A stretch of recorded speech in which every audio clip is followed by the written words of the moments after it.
Davis steps under center. Gibson and McClendon behind him. Davis with motion by Richard. Will give the ball to McClendon. He leaps. Oh, he doesn't get in. He fumbled the football. Carolina holds. The game is over. And Carolina has won the game. Finley to throw. Over the middle, intercepted. Wolford again.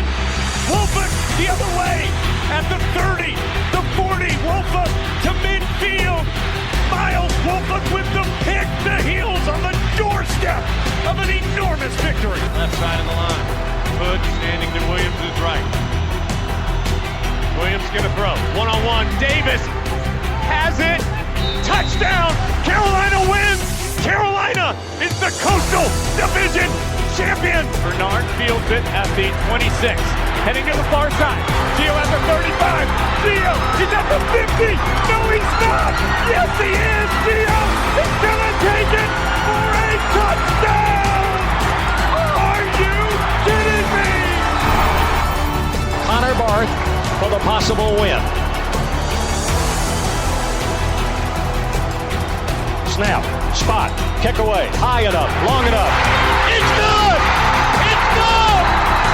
Carolina has won the game on a 42-yard field goal by freshman Connor Barth. Good gosh, dirty! This is the Heel Tough Blog Podcast.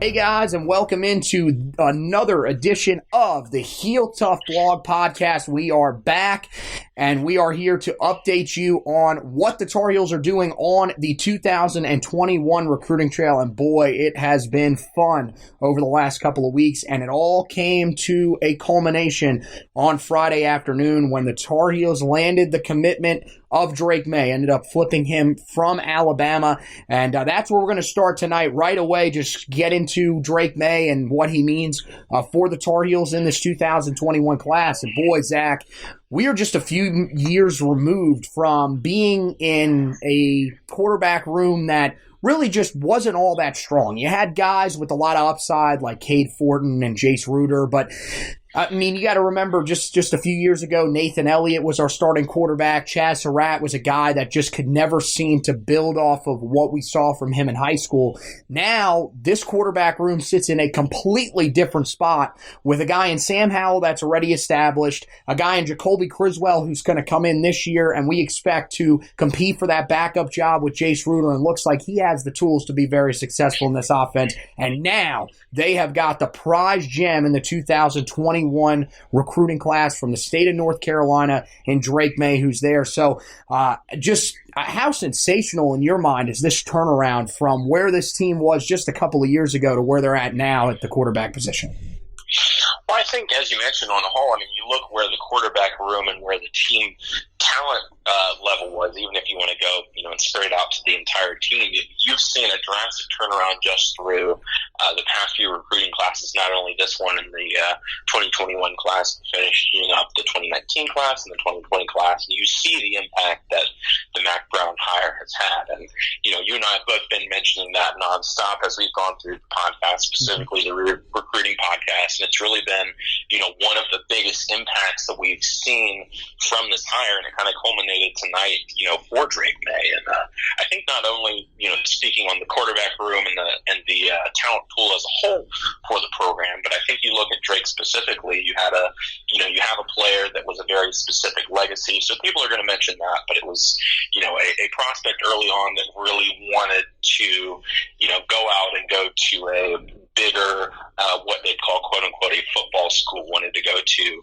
an Alabama or Clemson or Ohio State, places like those. So that's why you saw this, early commitment to Alabama last year in 2019. And really this flip over to, to the in-state team, to North Carolina, really shows the momentum that they've gained not only in state, offering themselves as the premier place to play in North Carolina, but offering up themselves as a potential elite program on the rise. This is not just a place to stay home just because it's where you're from, just because it's home. It's a place to stay home because it's a place that you can have success. And I think that's the really big shift that led to, this flip here that we have today.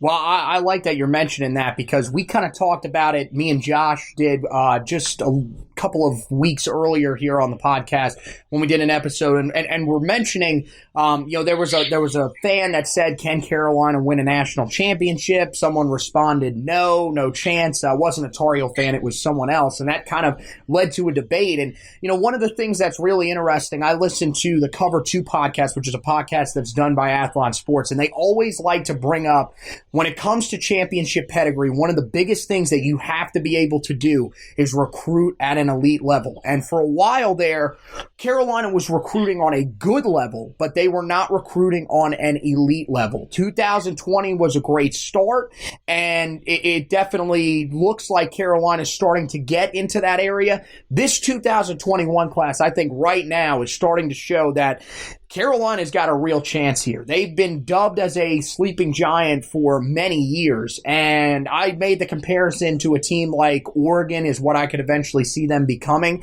I still think that's a fair comparison. A team that is going to jump up there every so often and could make the college football playoff. Oregon already has. Could make a run even to a national championship game if enough things fall their way, just like Oregon has, but is really just a program that will be in the talking heads media in the preseason just about every year because they're going to have a lot of talent. And it seems like with Mack Brown there, that's pretty much what's happening. Carolina's right now number 6 in the 2021 recruiting rankings for 24/7 Sports composite team rankings. Here's the thing about the class. All 7 guys are from the state of North Carolina, so they haven't even ventured outside of the state yet to try to get other prospects. And when you can keep guys that are in your state home, first of all, it's so much easier because you're going to be able to, maintain really strong connections with these guys because you're going to be able to travel and see them play during the season a lot easier than if you got to go out of state to see guys in the state of Florida or Georgia. But I think Carolina will end up, getting the guys that they want in the state of North Carolina, which is what we've dreamed of, being able to basically cherry pick the guys that fit what you want to do. And then from there, you can expand out into the state of Georgia, which they've had a lot of success, into the state of Florida. But with Drake Maye, I feel like he's one of those guys that is going to draw headlines. We saw not only today on social media, just from Tar Heel fans, but from a lot of the guys that are targets of the Tar Heels. Evan Pryor made a comment on it. There were Jahvaree Ritzie made a comment on it after the commitment. So you can see that big-time targets in the state are starting to recognize that not 1, not 2, not 3. There's a bunch of guys going to Carolina instead of just 1 or 2 guys that are pretty much left with trying to convince the rest of the state to come there. So Carolina's making a real dent. Now, when we talk about Drake Maye, I think this is one of those guys that just fits this offense very well. And that's the same thing for Jacoby Criswell. I think Drake, interestingly enough, out of the 3 quarterbacks, probably the least mobile, but he's a guy that is kind of sneaky athletic. He's not going to use his legs a lot to pick up first downs, but is a guy that can escape. That was one of the things, I went and saw him both years. I saw him as a sophomore and as a junior at Myers Park, and you could tell that there was a difference from his sophomore to his junior year, and the numbers will prove that, but really just a guy that looked more comfortable on the run. His first year in the system, I remember going and watching him play Butler, and Butler was just able to get so much pressure on him, and he just didn't really know what to do. He was a guy that was so used to winning from the pocket that in that game, it just threw him off. But when I went and saw him this past year, he was completely different, could move the pocket very well, and was still making all the throws that he needed to. His touch on the football is, I'm not going to say it's at the same level as Sam's is, because I've already said that, especially on deep balls, Sam Howell is the best deep ball passer that I've personally seen at the college level. In person, I think, guys like Patrick Mahomes, I didn't get to see in person, but from seeing him actually in person, he's a guy that can drop it in just as good as any Tar Heel quarterback for sure that I've ever seen. And Drake Maye has some of those similar attributes. I think he's a little better with the short to mid accuracy because he's able to lead guys a lot easier than some of the other quarterbacks that I've seen and watched film on. And he's really just a guy that, if he can add a little bit more weight, because he is a little bit thin at 6'5" and 210, he's going to have a chance to be a really, really good quarterback, especially in this system. I know you've watched some film on him. What's your takeaway from the guy that is a legacy of a former Tar Heel quarterback that many thought, if he doesn't get injured, in Mark May, could have been one of the better quarterbacks to ever play at Carolina? Yeah, well, you mentioned sort of his athleticism, and you can sort of mirror that back on the fact that Drake himself is a basketball player, also there at Myers Parks, and has that experience, and that's something that's sometimes discussed with football prospects of do they play multiple sports? Do they play basketball? Do they do track? Do they do powerlifting? Do they do this, that, or the other? And that, all of these sort of other activities, when you have sort of another athletic event, another sport that you participate in, it shows some of those athletic skills. And I think it shows, like you said, that, while he might not be classified, as a true dual threat or as a running quarterback, I think he has definitely worked on his mobility, as you said, and I think that's something that you can sort of see in the fact that he's a pretty good ball player on the basketball court. As you mentioned, I would not say that he has the best or has as good a deep ball touch as our own Sam Howell does. But as you mentioned, the short and intermediate, I think he's got that down pat. That's really one of the main things that sort of the national media has focused on as being his strength, is that Drake's a really cerebral quarterback, one of the most I would say cerebral or, very knowledgeable of how defenses are orchestrated and how his offense is orchestrated in the country, which allows him to make quick decisions from the pocket, allows him to make those short intermediate throws, allows him to lead his receivers and know where they're going to be. And even if his deep ball touch might not be at the level of Sam Howell's, I feel like having that ability to get the right touch on an intermediate ball with the offense that North Carolina likes to run with the air raid offense. Yes, they want to go deep, but they also want to put sort of these smaller, shiftier athletes in space. They want to put a Gavin Blackwell in space. They want to put a Josh Downs in space. They want to put, Coffrey Brown in space with the ball and let them get yards after catch. And I think that's really the type of offense and the type of offensive approach that Drake Maye can be really dangerous in. Yeah, I think that was one of the kind of knocks on Howell when he came out early last year, was he just kind of sticks on receivers, doesn't go through his reads quite as well as maybe a more advanced quarterback, because, again, they were comparing him to guys like Trevor Lawrence, who had already played a year. But I think with Drake, he's ahead of the curve, because you go back and watch his film from last year, and you can see there are times where he has to hold on to the ball because he just knows that throw is not there. A lot of other high school quarterbacks will try to force that throw. Drake is able to stay calm and go through his reads, and it also helps when you've got a guy in Porter Rooks who ends up going to NC State, a guy in Moose Muhammad who ends up going to Texas A&M, Jordan Bly. You got all these different receiving options, but I like what you mentioned. At Carolina, if you look at the guys that are going to be your big playmakers over the next couple of years, they fit what Drake Maye does with the short and intermediate throws, which are guys like Josh Downs, who you're going to want to give the ball to in space. He's not going to be a guy that you're going to be throwing the ball deep to 7-8 times a game. That's just not the type of player that he is. But there are some other guys that will be able to do that. And if Drake Maye can end up developing that deep ball to the level that, maybe not on the same exact level that Sam Howell has it, but somewhere in that area, guys like Steven Gosnell, who's coming in this year, as well as some of the other guys that'll still be on the roster, like Antone Green, who we think could end up being that deep threat going forward.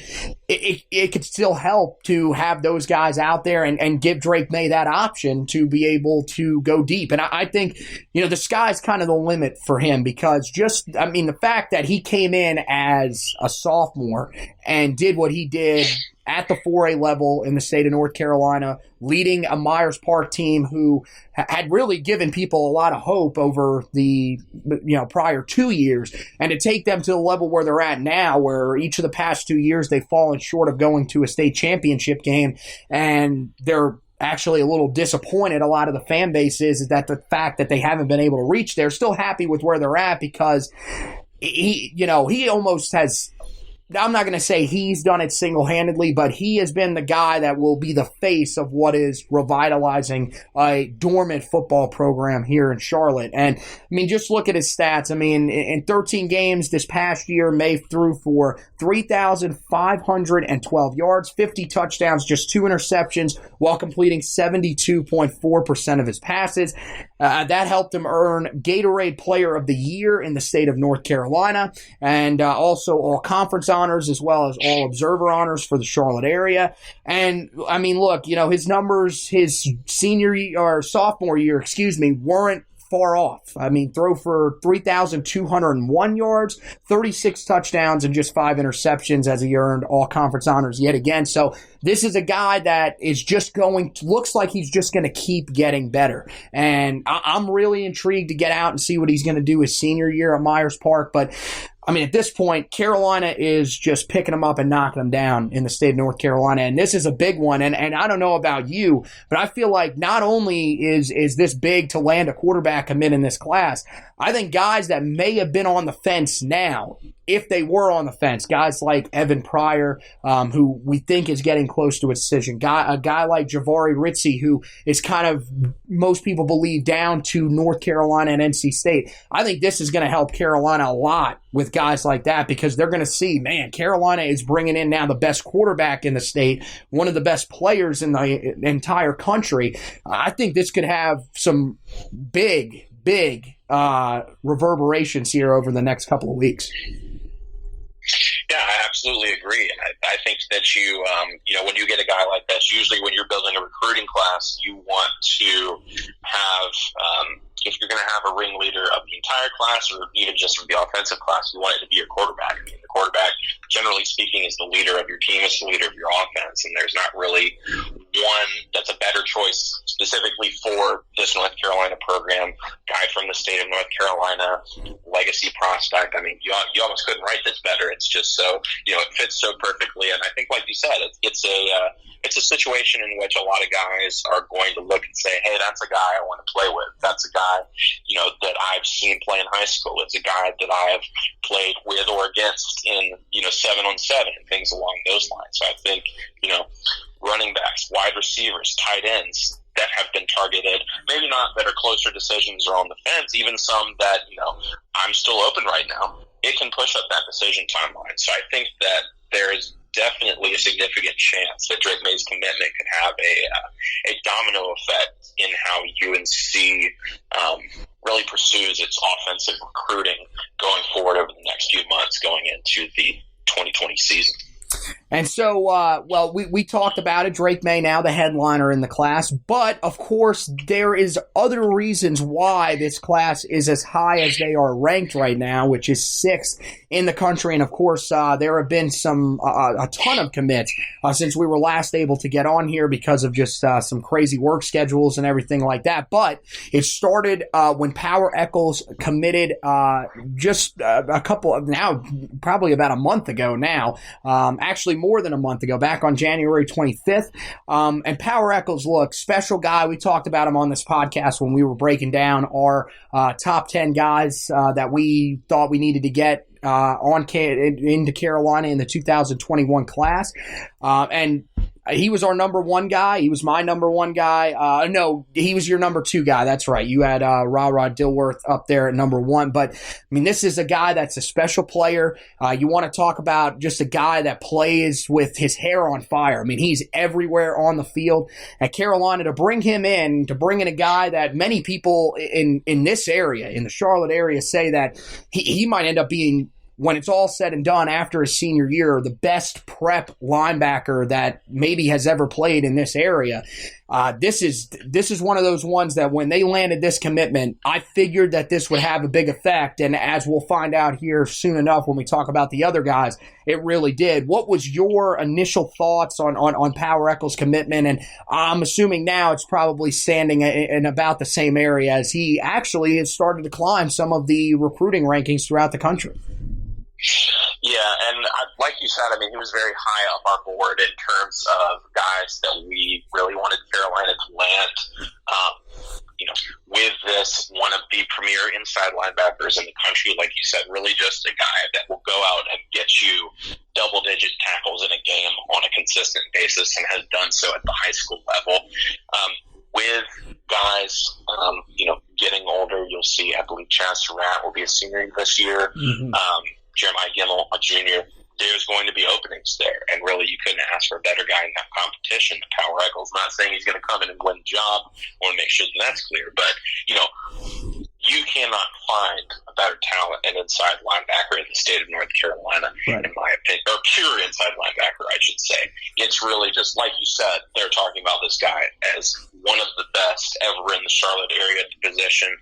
You go watch that film, you see an absolute defensive machine. I think that it'll be a key cog in the Jay Bateman defense, and I'm really excited to have his commitment. Yeah, I'm that bold guy that I think when he gets there, especially if he early enrolls next year, he will win that job that Chaz Surratt will leave behind, because especially if he can just put on a little more weight, he's got everything that he needs to be that special linebacker. You talked about cerebral with Drake Maye. That's exactly what Power Echols is on the defensive side of the football for you. He's a leader. He did it as a freshman when he was first at Vance. He was a guy that was looked at amongst a group of players at Vance they've gone on to play a lot of college football. Most of that roster over the last few years has played somewhere. And he was the guy that was always seen as the leader because he's smart. He doesn't get out of position, but he's aggressive at the same time. He'll come up and make tackles that a lot of other guys might be afraid to try and make because they're going to get out of position. And if they miss the tackle, it could lead to something bigger. Echols is just that smart and that athletic, and he covers a lot of space. We talk sideline to sideline linebackers. That's what Chaz Surratt has developed into. That's exactly what Power Echols will be from day one. He can cover a lot of space really quickly, and that's also going to help in coverage because he's a guy that if he has to get matched up against a tight end or if there's a running back coming out of the backfield, this isn't a guy that you're fearful is going to be in trouble. And, that's one of the things. I mean, Jeremiah Gimmel this past year took a major step forward, becoming a leader of this defense, a good volume tackler. But at times when he would get matched up against some of those quicker running backs, you could see that he just struggled in coverage. That really won't be that much of an issue with a guy like Power Echols, who is athletic enough to where unless you've got a guy that's just out there running a 4-3 straight line, he's going to be able to stick with them, and it's going to be tough to find a way to match up against him if you're an opposing offense. And that's what I like so much about him. He'll help you extend plays to the outside instead of being able to just go right through the middle because of how physical he is. And when he's coming downhill on blitzes, it's pretty much going to be like that, like we saw Chaz Surratt against Clemson. He is not a guy that's going to be afraid of contact from, if it's running backs or even offensive linemen. He will do his best to run through whoever it is and get to the quarterback. So there are a lot of things to love about him. 156 total tackles a year ago, 22 tackles for loss, 14 sacks. As a sophomore, 160 tackles, 19 tackles for loss, and 9 sacks. And I mean, he's won second straight year this past year that he won Defensive Player of the Year in the area. So he is as good as advertised, and he's a huge piece in this class. One of those guys that, when I look at his recruiting ranking, I just don't see how he's not higher. Rated as the number 193 overall player in the 2021 class and the number 7 inside linebacker. After that, of course, we know that Tim Brewster ends up leaving. Carolina was kind of left a little uncertain for a little bit, but even after Tim Brewster leaves, he left on a Thursday. Gabe Stevens actually committed that Saturday. Carolina was able to keep a hold of a guy that it felt like for a long time was kind of in Carolina's grasp. They had a good hold of. There was a little bit of concern when Elijah Burris ended up going to Hampton instead of coming to Carolina. But Gabe Stevens ends up getting locked up as well. The number 228 overall player in the 2021 class, the number 13 athlete. And, we talked about him. He was another guy that was on our list for both of us, but really just a guy that you can plug and play in multiple different spots. He can play a little bit of linebacker for you if he maybe adds a little bit more weight. He could play the hybrid safety linebacker position that we kind of think a guy like Kadri Jackson is going to fit really well once he starts playing a little bit more. And he could even also play safety, especially at his size and with his ability to cover, having played cornerback his first year. So really one of those guys that, again, probably won't get as much publicity, especially now with the guys that are at the top of the class, according to the rankings, but it's still a really key piece, and is a guy that I think Jay Bateman's going to be really excited to add to his defense. Yeah, I absolutely agree. Like you said, a guy out of Mount Island, chartered there in Mount Holly, North Carolina. Really just a superior athlete. Like you said, played a little cornerback, played some wide receiver there in high school. And a lot of times when you see guys do that, it can be based on their size in some instances. But with Stevens, it's just based on his athleticism. He's really got, the elite qualities that you like to see. He can move. He's got speed. He's got strength. He knows how to, get in space, and that allows him to have sort of some versatility in how he could be used, like you mentioned. I think that's something that, as potentially being slotted in sort of a outside linebacker role. If you see him on some of the snaps that he rushes the passer, he's got some quick bursts.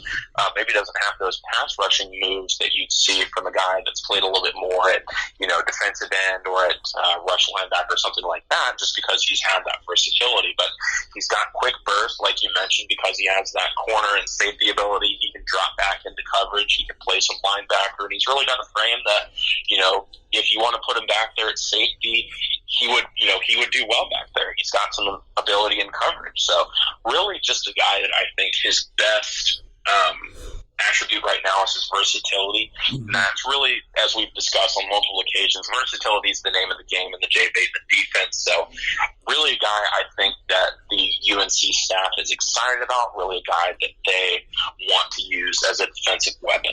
Yeah, I think really just kind of a raw player, because he's played 3 different positions on the defensive side of the ball in high school. I mean, he started at corner.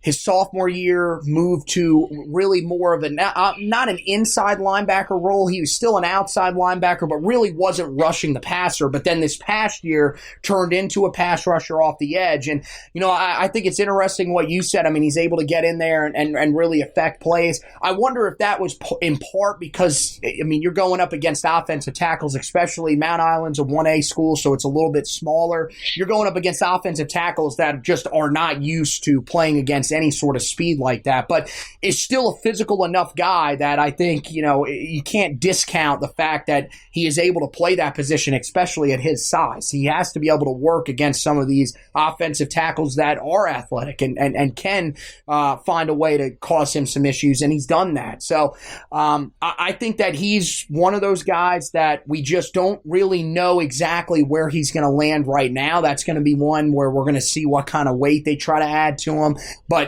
like you said, he's just so flexible that there's so many different areas that you can use him. And this is the thing that I think is important for a lot of people to realize. And again, I'm not trying to compare Gabe Stevens to him, but you look at the hype around Isaiah Simmons right now. at the NFL scouting combine. There are teams that are if they had enough draft capital, they would probably be willing to go up to number 2, maybe even number 1 to try to draft him because he's just so special. You can use him in so many different places.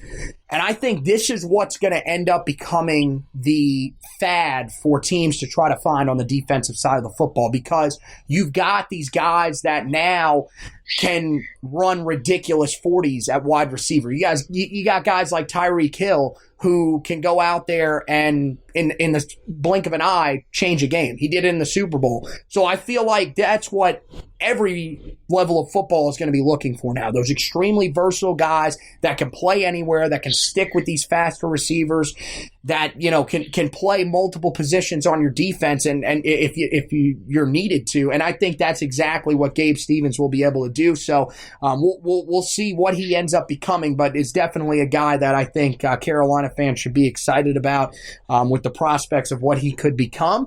After that, of course, not far after that, 4-star wide receiver Gavin Blackwell ended up committing to Carolina. He's now been dropped down to the number 122 overall player. He was inside the top 100, was rated in, I think it was 85th at one time, but it's dropped to 102 now. Rated as the number 20 wide receiver and the number 6 player overall in the state of North Carolina. And this was a really big addition, a guy that we knew Carolina was going to have a really good chance with because Sam Howell was there. That's his high school teammate, but really a guy that in this class Carolina needed because the wide receiver position is a big position of need with all of the guys that are going to end up leaving. Gavin Blackwell is a guy that is pretty much as decorated of a route runner as I've seen for a guy that's that's a junior in high school, and he was doing it from when he was a freshman. Really just a good overall player that I think really fits what Carolina wants to do on the offensive side.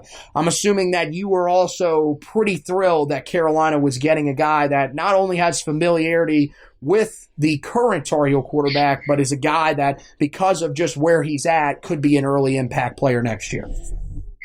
Yeah, I absolutely think so. And I think, like you mentioned, really good route runner. Something that I noticed, putting on his film is that he may not be that Josh Downs or Tyreek Hill where he's just going to, burn a defender and get all the space. What I really was, really enjoyed watching his film is that he's got really good, what I'd call burst or speed control. He is fast. He may not be a 4.2 or 4.3 guy, but he has this really, really good quality where he can slow down and speed up almost instantly, which allows him to get that space. That's part of route running. So he can find his ability to get open even without, going on a go route or a slower route or anything like that straight down the field. What I also found interesting was that even with his height, listed at 5'11" and a half, so just under that 6 foot mark, when you put him on the outside and put him on one-on-one situations with a corner, he can go up and get the football. He's got really good ability, a really good, upward jump, really good hands, will really fight through some contact. So, I feel like based on his size, based on his build, people might slot him specifically into a slot receiver type role. I have no problem with putting him on the outside. Put a little bit more weight on him, have him get in a college strength and conditioning program.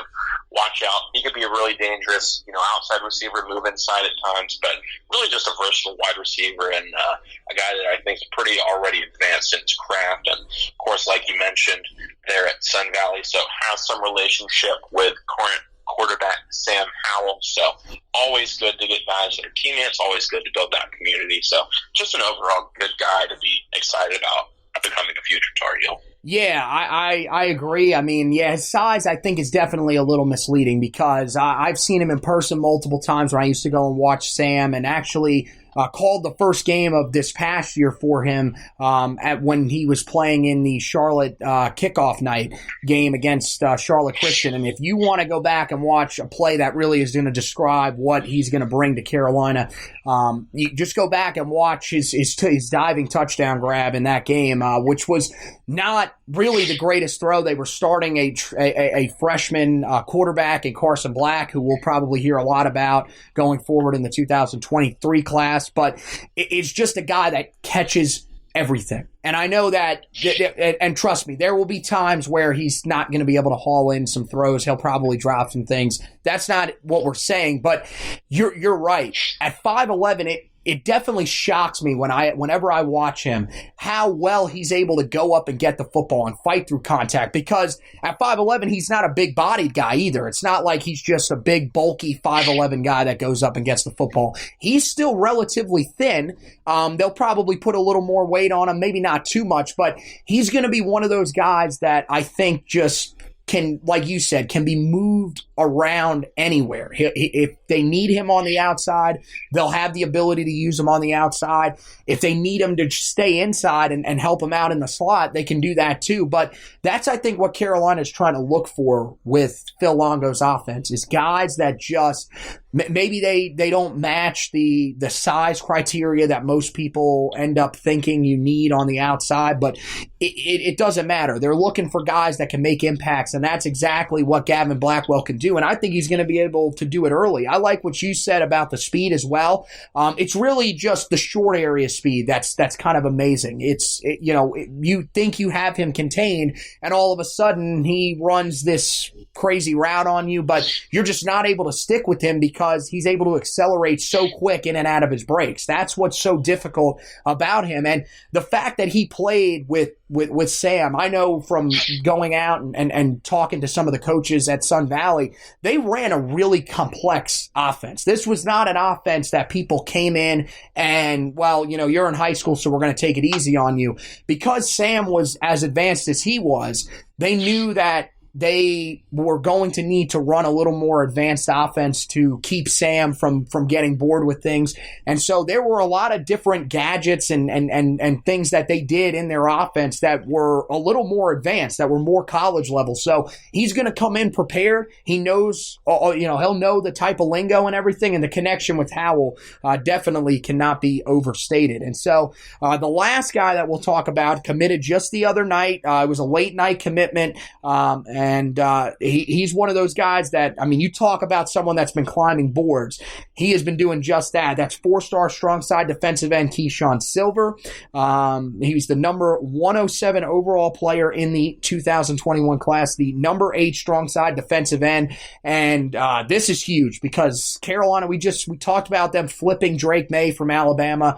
Well, they landed Keyshawn Silver's commitment over Alabama, Auburn, Georgia, some of these bigger schools out there. They were, and this is not, they were in the race, but let's be real honest, they weren't really pushing to get these guys, to get this guy. Alabama and Georgia were actually, from what we could see, there were articles written about him. They were disappointed that they didn't land this guy because they felt like this was going to be a key player.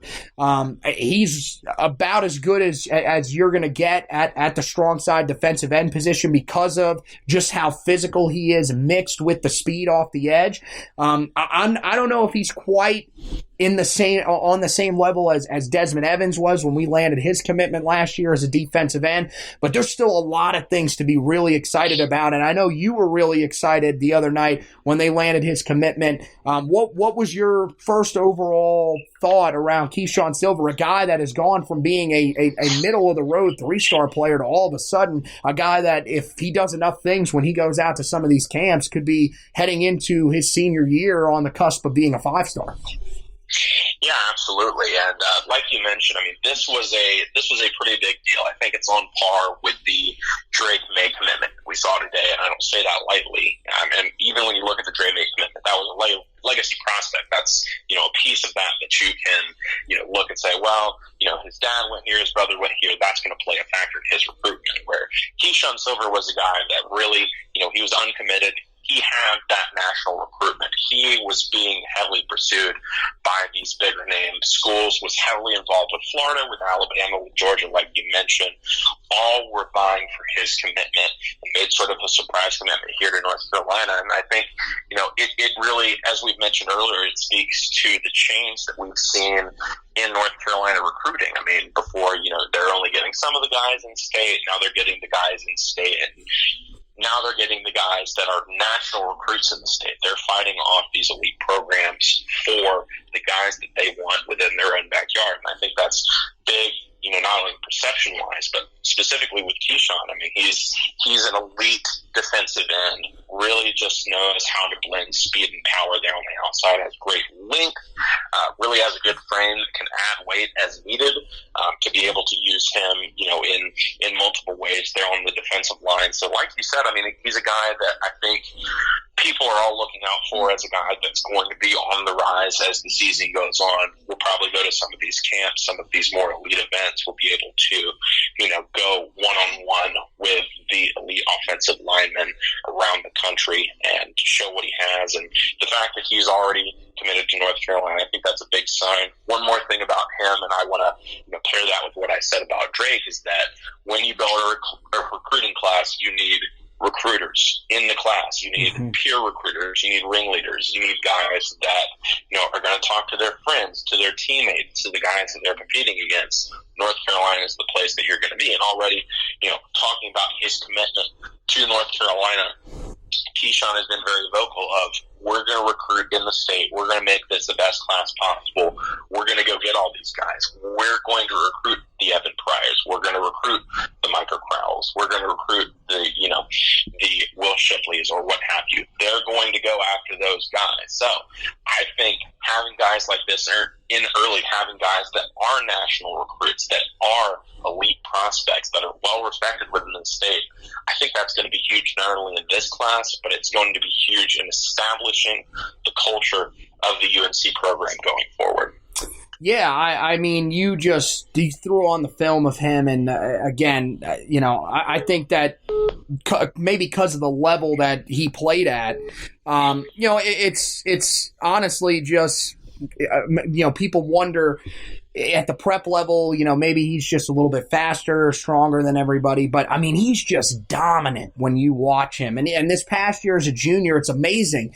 He pretty much just used speed rush most of the time because he just has the speed off the edge to beat a lot of these slower offensive tackles. But you throw on his sophomore film, he shows you the physical side a lot more on the defensive end. The other thing that's really interesting, the physical side of his game didn't disappear as a junior. It was still there because on the offensive side, he played a lot of tight end, and I mean, my gosh, you throw that on, and that is, I've seen a lot of physical tape from a lot of these defensive linemen. Watch Peyton Page a lot. This past year, just watching Desmond Evans. Keyshawn Silver throws people around like rag dolls. I mean, he is a guy that is not afraid of physicality, and that's exactly what you're looking for in your defensive ends because, it's great to have those speed rushers. You want those guys at outside linebacker from time to time, and especially in this defense. But when you get inside, especially where we think he's going to play in that 4-eye defensive end technique, you're going to have going that want to get physical because they're going to be going up against offensive tackles, offensive guards that are a lot bigger, they're going to have really good size, going to be probably north of 300 pounds. He has the physicality to be able to handle that and play well going up against some of the ACC linemen that he's going to see. And the other thing that I really liked about his tape, he's got the basketball background, which, you can talk about the athleticism and everything, but I think another area where you see that basketball background come into play with him is whenever he's not able to get to the quarterback, he immediately gets his hands up and knocks the ball down to the ground. He did it multiple times on film, and that's something that you can't undervalue. We saw, Nash Jones, that was one of the best things that he did. He was never the greatest defensive tackle pass rusher that there was. He was a solid pass rusher out of his defensive tackle position, but the best thing that he did was get his hands up. It resulted in a key interception that gave Carolina at least a chance in that ACC championship game back in 2015 against Clemson. You just never know when things are going to happen like that, where you bat a ball up into the air and are able to make a play on it, and that's something that Silver does so often, and I think that could help when he gets to Carolina. So a really good overall player. One of those guys that his stats just really don't jump off the page to you. Like last year, 47 total tackles, 13 tackles for loss, and led his team with 7 sacks, but is still a guy that I think when he gets on campus, even though the stats aren't there, he's a guy that has a ton of upside. And I think once they put the weight on him, he has a chance to be a really, really good player for Carolina. So that's why Carolina is where they are right now. They are having a fantastic stretch here over the past about 2 months on the recruiting trail. And right now, Carolina is definitely feeling it. But just focusing on those 4 guys right there that we just talked about, we'll leave Drake Maye out of it. I wanted to know from you,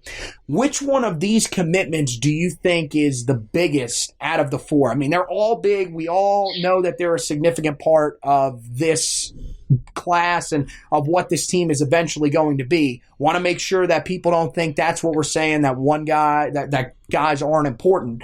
But out of these guys, who do you think was the most important commitment for Carolina? Yeah, I kind of talked about it a little bit, but like I said, I think Keyshawn Silver, the most recent outside of Drake Maye, would be one of the most, if not the most influential ones, just because of what it needs from a perception standpoint. I think perception is really huge in recruiting, and these kids, both locally and nationally, care about that sort of thing. They want to go to teams that are winners. They want to go to teams that have momentum and have buzz and are really building something real. And I think that getting Keyshawn Silver, a guy that's not only on the rise towards being an elite prospect, but just being a really well-known and popular guy with elite prospects in the state, friends with, Ra Dilworth, friends with Javarius Rizzi, friends with Jared Wilson there at West Forsyth in Clemens, North Carolina. A lot of relationships there that I think are huge and are huge in building your recruiting class. And that's something that, prospects have mentioned specifically with having relationships with the staff. I feel like having relationships with other players and with people that, that you see every day that are your peers, I think that's absolutely huge in building a recruiting class. And I think, like I said, Drake Maye's there. He's the quarterback. He's obviously going to have an influence, but I think Keyshawn Silver just going out, getting a guy like that was such a wanted prospect nationally, it's huge. It's absolutely huge. And I think the whole nation has been put on notice about what's going on in Chapel Hill. I'm gonna go with Gavin Blackwell. I think just you look at the need at wide receiver that the Tar Heels are going to have next year. I mean, look, Bo Corrales is going to be gone for sure. Daz Newsome gone for sure. Toe Grove's gone for sure. And we all think that there's a chance De'Ami Brown could be gone because just as versatile as he is and as many things as he can do for this Tar Heel offense, there's a chance that the NFL could end up giving him a good enough grade where he ends up going a year early. If that happens, you're going to need wide receivers that are going to be able to fill in quick. We think Josh Downs is going to come in, have a huge impact. Antone Green, we think if he can find a way to stay healthy, he's just had some bad injury luck his first 2 years on campus, he can have a big impact. But I think Gavin Blackwell is a guy that also can come in, make an immediate impact as a freshman, and I think, you talk about a guy that has relationships around this area.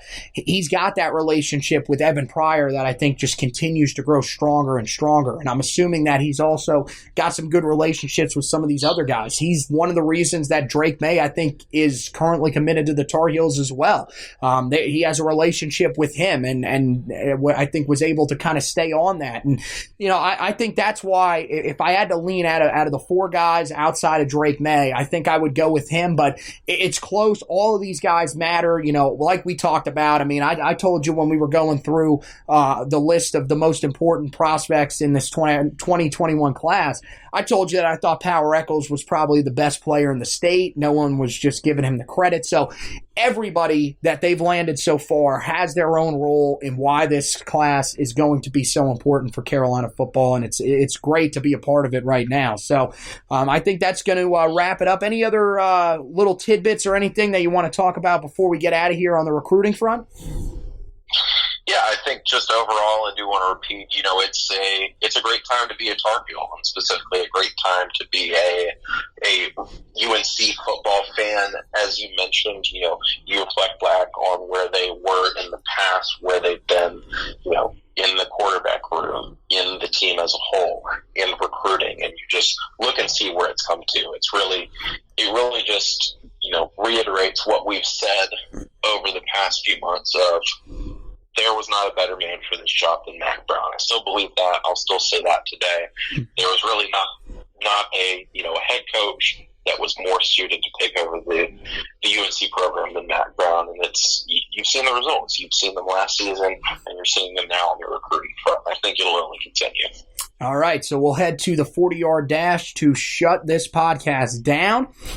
And as we start the 40-yard dash, we'll actually go back to one, just a recruiting note here for you guys. There are some major guys that are going to be taking visits to campus here at the end of March. Tony Grimes, the 5-star cornerback out of the state of Virginia, he is going to be on campus on March 20th. The day after that, 5-star running back Trayvon Henderson will be on campus on the 21st.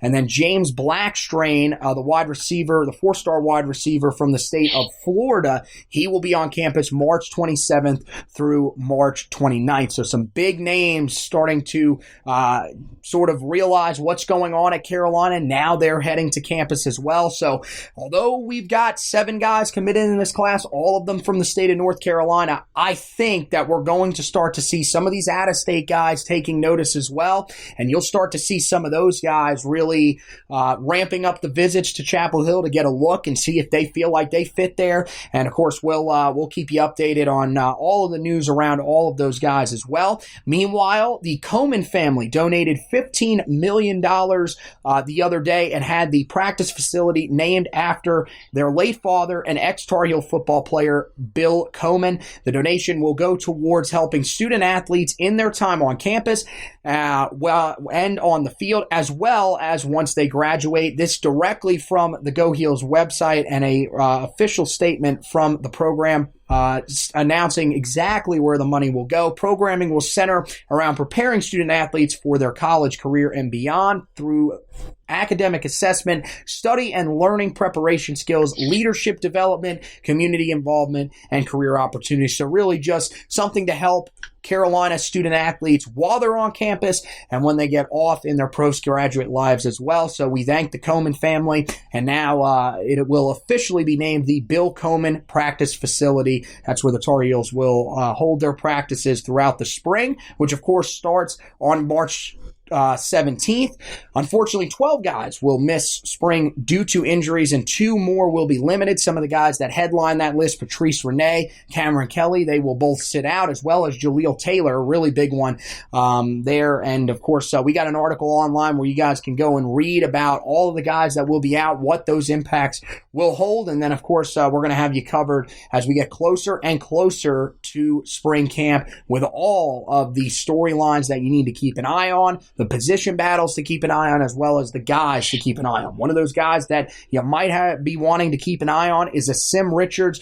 Of course, you guys remember last year he was a guy that committed out of the state of Pennsylvania, and he has made a pretty solid impact. Was a guy that sort of moved up the depth chart from the spring last year as they went into fall, became the backup left tackle, played a little bit when Charlie Heck went down the first time. Joshua Zudu, of course, kicked over there in the game against App State, but Sim Richards got a couple of reps there throughout the season at both left and right tackle. And Mack Brown said in his press conference the other day that Sim is going to be named the starter at left tackle for spring ball. Now, as we saw, of course, last year, that really doesn't mean a whole lot. You've got to still go out and prove yourself, but that's a big step in the right direction, and also means that it looks like they're going to keep Jordan Tucker over at right tackle. We'll, of course, keep you updated on all of that on HeelToughBlog.com. So that wraps it up for this edition of the Heel Tough Blog podcast. Of course, as we mentioned, make sure you go onto the website, check out the Drake Maye commitment article, big one that we've got going up there. We'll also, in the coming days, take a look at some of the other major prospects in the state and see